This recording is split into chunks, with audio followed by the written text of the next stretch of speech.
Student, तो कैसे हैं आप सब। उम्मीद है कि आप सब बहुत ही अच्छे होंगे और अच्छे से पढ़ाई लिखाई कर रहे होंगे। आज हम करने वाले हैं क्लास 10th का फिजिक्स का चैप्टर नंबर फर्स्ट का कुछ इंपॉर्टेंट क्वेश्चन है जिसको हम कवर करने वाले हैं।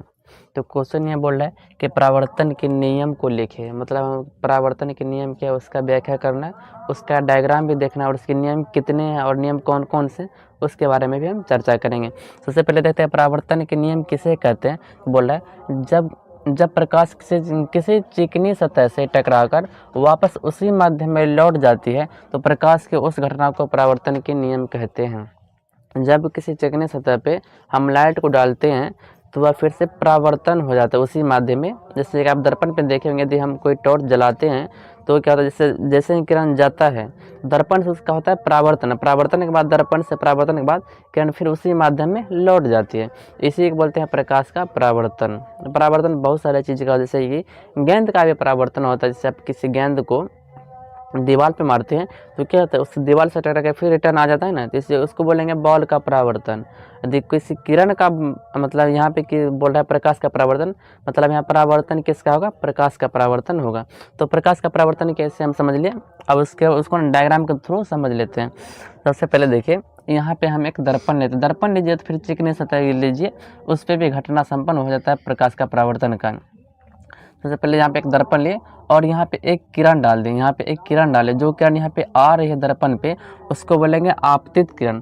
मतलब जो दर्पण पे किरण आ रही है उसको बोलेंगे आपतित किरण। उसके बाद उसका होगा परावर्तन, परावर्तन के बाद जो किरण निकलती है उसको बोलते हैं परावर्तित किरण। मतलब परावर्तन के बाद जो किरण निकलती है उसको बोलते हैं परावर्तित किरण। और परावर्तित किरण और आपतित किरण के बीच एक लंब डालते हैं, उसको बोलते हैं अभिलंब। तो उसको वह क्या बोलते हैं, अभिलंब।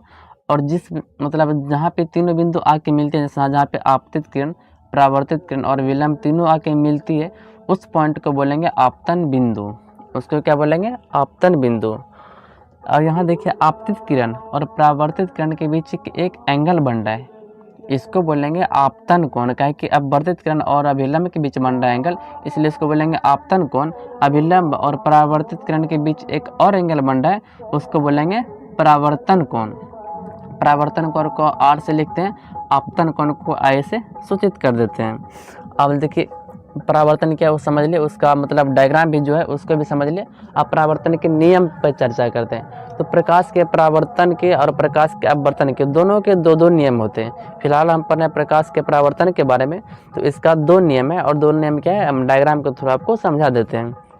इसका परावर्तन का फर्स्ट नियम ये कहता है कि आपतन कोण, आपतन कोण मतलब क्या होगा, आई, ये हमेशा बराबर होता है आर के, मतलब परावर्तन कोण के।